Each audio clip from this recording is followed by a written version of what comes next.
Aita for deciding to leave my husband after seeing him at the hospital with another pregnant woman. 9 months pregnant, I ran into my husband, Beckett Shaw, and his mistress at the hospital. The moment I picked up my report, I saw the two of them celebrating the upcoming arrival of their own child. Delaney pretended to be concerned. Beckett, you really shouldn't be here with me. If Evelyn finds out, she'll be upset. She's pregnant too. Aren't you worried she'd be upset? Beckett let out a cold chuckle. If she causes a scene, I'll just divorce her. Since Beckett didn't want us anymore, I'd rather raise the child without a father than stay in this farce of a marriage. I called my dad, who was living overseas. Dad, I've made up my mind. I'm getting a divorce. I'm taking the baby and moving out to be with you. After I hung up, I booked the earliest flight available. 2 weeks? That's all I needed. 2 weeks and I'd be out of Beckett's life for good. But then why? Did that man show up at my wedding with red eyes, begging me to take him back? 9 months pregnant, and the moment I received my prenatal report, I saw my husband attending a prenatal appointment with his first love, Delaney Cross. Beckett, you coming with me to this appointment? If Evelyn finds out, she'll be really upset. She's due soon, too. Aren't you worried? Delaney said with a voice full of pretend concern, but I caught the smugness in her eyes. Beckett kissed her belly gently and replied with chilling indifference. She doesn't know about this, and I'm not planning on telling her. Maybe it's the hormones, but her mood's been all over the place lately. I don't want her making things difficult for you. But we can't keep sneaking around like this. Evelyn's heavily pregnant, too. If she finds out, I'm afraid There's nothing to be afraid of. It's my duty to be here with you for this appointment. After all, the baby is mine, too. If Evelyn wants to cause trouble, I'll just divorce her. The coldness in Beckett's voice when he spoke about me made my blood run cold. If Beckett had already decided to toss us aside, then I would beat him to it. I would leave him and raise this child on my own. I let out a bitter smile as my heart finally gave up. I pulled out my phone and called my father overseas. Dad, I've made up my mind. I'm divorcing him. I'll bring the baby and come live with you.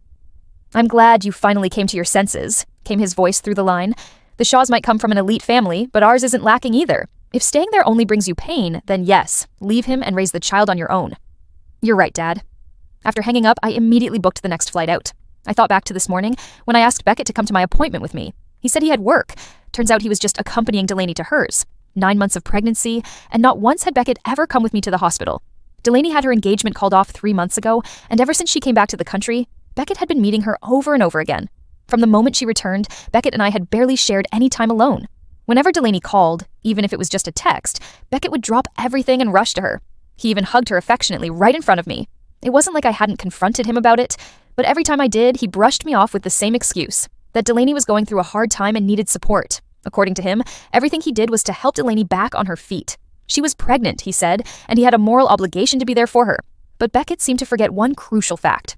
Delaney wasn't the only pregnant woman in his life. I was too. And I was even further along than she was. If anything, I was the one who needed care the most. For the longest time, I thought the baby Delaney was carrying was Beckett's. I tried to ask indirectly. I even told him that if he no longer loved me, he needed to tell me outright.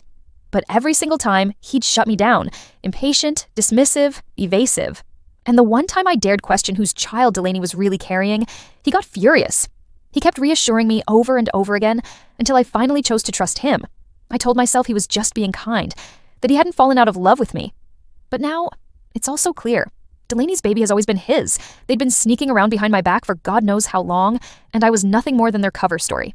When Beckett mentioned divorcing me, I caught the way Delaney's eyes narrowed slightly, a flicker of satisfaction slipping through her carefully composed expression. I never meant to take you from Evelyn, she said, her voice trembling ever so slightly. It's just, if my fiancé hadn't broken things off, none of this would have happened. I needed to protect my dignity. And thank God you were there, Beckett. I honestly don't know what I would have done, where I would have gone, after coming back to this country without you. Her eyes filled with tears, and Beckett, full of tenderness and concern, gently wrapped her in his arms. I told you, I'll take care of you, Delaney. If it weren't for you back then, I would have... He trailed off. Anyway, it's only right that I look after you, he continued. Evelyn is my wife, so she should understand why I'm doing this. And so what if she finds out? I'll still be here for you, no matter what. Beckett patted Delaney gently, comforting her. As the doctor came out of the exam room, she glanced at them and said with envy, You're one lucky woman, Mrs. Shaw. Your husband never misses a single checkup, and he treats you with such care and affection. Delaney blushed, smiling bashfully, and Beckett nodded like it was only natural.